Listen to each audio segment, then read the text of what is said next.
Bulletin का बाकायदा आगाज करेंगे। जाफर एक्सप्रेस के हमलावरों को दुनिया के सामने बेनकाब करने में कोई कसर ना छोड़ी जाए। दहशतगर्दी के खिलाफ हुकूमत के वाज़ेह मौक़िफ़ पर वज़ीर आज़म की ज़ेर सदारत वफाकी और सूबाई क़यादत की बड़ी बैठक में फैसला।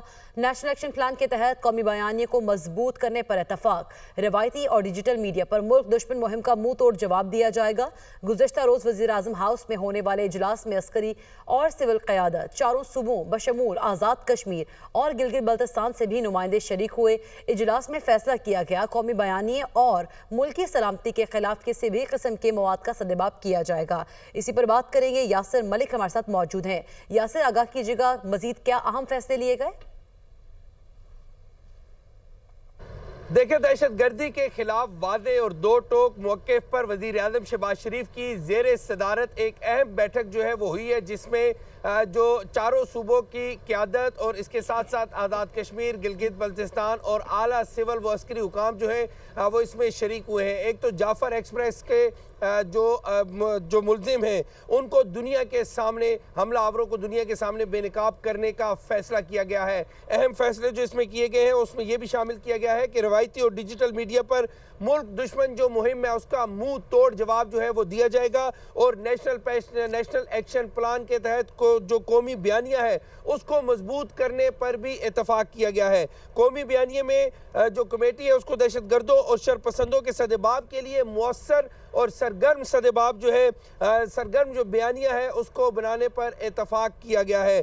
कौमी बयानिया और मुल्क की सलामती के खिलाफ किसी भी मवाद जो है, किसी भी किस्म के मवाद का सदेबाब जो है वो फौरी तौर पर किया जाएगा और मुल्क की सलामती और हम आइंदगी के लिए तमाम सूबों का आपस में जो ताउन है और रवाबित है उसको भी बढ़ाने पर इतफाक किया गया है। सोशल मीडिया पर जो मनफी प्रोपोगेंडा रियासत के खिलाफ, हुकूमत के खिलाफ किया जा रहा है उसका भी सदेबाब जो है वो फौरी तौर पर किया जाएगा। चारों सूबे जो है, इसके साथ साथ आज़ाद कश्मीर, गिलगित बल्तिस्तान, इसमें तमाम काम करने वाले जो इंटेलिजेंस इदारे हैं उनके आपस में रवाबित जो है उनको मुअस्सर बनाया जाएगा ताकि बर वक्त जो है वो कार्रवाई अमल में लाई जा सके। इसके साथ साथ जो दहशतगर्दों के मनफी मुआशरती असरात हैं उनको भी उजागर किया जाएगा। इसके साथ साथ कौमी बयानियों को नौजवानों तक पहुँचाने के लिए मुख्तलिफ जो ड्रामे हैं वो तैयार किए जाएंगे और उनमें ऐसे मौज़ूआत अपनाए जाएंगे जिसमें दहशतगर्दी के हवाले से बताया जाएगा और जो शरपसंदों का बयानिया है उसको ख़त्म करने के हवाले से भी इसको उस ड्रामों के अंदर जो है वो नौजवानों को बताया जाएगा और चारों सूबों ने इस हवाले से इसके ऊपर इतफाक किया है। और जो सोशल मीडिया पर जो मनफी खबरें होंगी उनका फौरी तौर पर सदेबाब किया जाएगा। डेप फीक और दीगर ज़राए से बनाई जाने वाली जो खबरें हैं, जो झूठी मालूमात हैं, जो मवाद होगा उसको मुस्तनद जो उसकी मालूमात है उससे भी उसका भरपूर जवाब जो है वो हुकूमत भी देगी। इसके साथ साथ चारों सूबों, आज़ाद कश्मीर और गिलगित बल्तिस्तान की हुकूमतें भी जो है वो इसका भरपूर जवाब देंगी।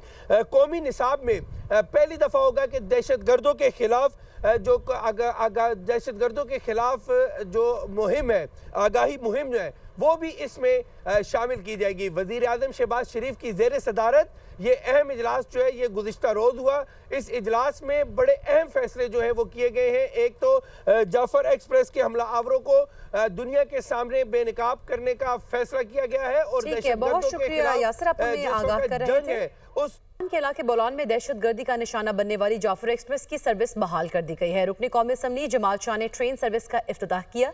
ट्रेन में 400 से ज्यादा मुसाफिर अपनी मंजिल की जानिब रवाना हुए। इस हवाले से मजीद बता रहे हैं कोयटा से इब्रार अहमद। जाफर एक्सप्रेस हमले के बाद कोयटा से दीगर सूबों के लिए ट्रेन सर्विस 16 रोज बाद बहाल कर दी गई। कोयटा से पेशावर के लिए जाफर एक्सप्रेस 400 से ज्यादा मुसाफिरों को लेकर रवाना हो गई।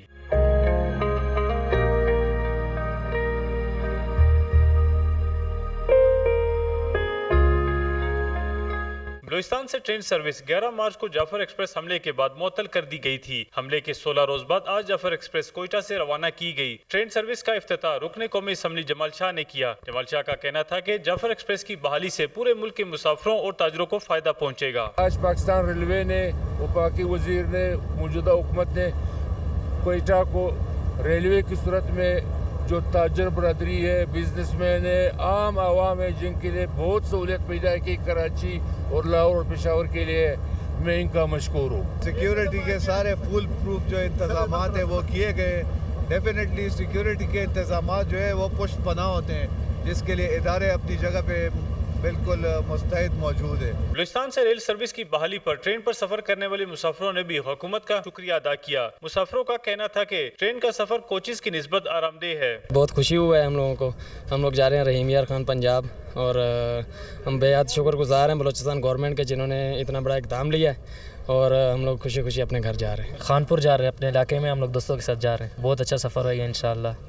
खुशी की बात है कि जाफर एक्सप्रेस शुरू हो गई है, हम लोग जाएंगे अपने घर। तो जाफर एक्सप्रेस की चली सर्विस हमको बहुत खुशी हुई है। अभी हम आरामदेह सफ़र कर सकते हैं। हम हुकूमत का शुक्रगुजार है जिन लोगों ने फिर ये ट्रेन को बहाल किया एक दफ़ा। जाफर एक्सप्रेस की रवानगी के मौके पर कोयटा रेलवे स्टेशन पर भी सिक्योरिटी के सख्त इंतजाम किए गए थे। तमाम मुसाफिरों को मुकम्मल चेकिंग के बाद रेलवे स्टेशन में दाखिल होने की इजाज़त दी गई। कैमरामैन मोहम्मद आमिर के साथ इब्रार अहमद, दुनिया न्यूज़, कोयटा।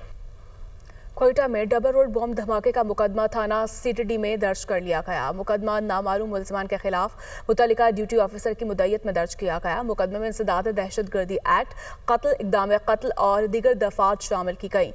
गुज़श्ता रोज़ डबल रोड पर पुलिस वैन धमाके में 3 अफराद जाँ बहक और 20 अफराद जख्मी हुए थे। और अब आपको बताएंगे बिजली फी यूनिट ₹1.71 सस्ती करने की दरखास्त नापरा में जमा। नापरा अथॉरिटी 4 अप्रैल को वफाकी हुकूमत की दरखास्त पर समाअत करेगी।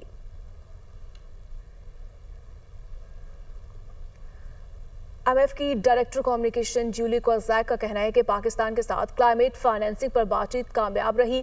क्लाइमेट फाइनेंसिंग के तहत पाकिस्तान को $1.3 अरब मिलेंगे। पाकिस्तान के साथ EFF और क्लाइमेट फाइनेंसिंग पर बातचीत हुई। क्लाइमेट फाइनेंसिंग के $1.3 अरब 28 माह में मिलेंगे। पाकिस्तान EFF प्रोग्राम के पहले जायजा इजलास में कामयाब रहा है। कामयाब जायजा मुज़ाकरात के बाद पाकिस्तान को $1 अरब मिलेंगे। कराची में गुज़श्ता रात कायदाबाद पुल के नीचे पुलिस कैंप पर दस्ती बम हमले की CCTV फुटेज मंजर आम पर आ गई है। दस्ती बम नामालूम मुलजमान की जानिब से पुल के ऊपर से फेंका गया। इसी पर बात करेंगे, शहबाज खान हमारे साथ मौजूद हैं। शहबाज, आगाह कीजिएगा, बीडी हुकाम क्या कहते हैं?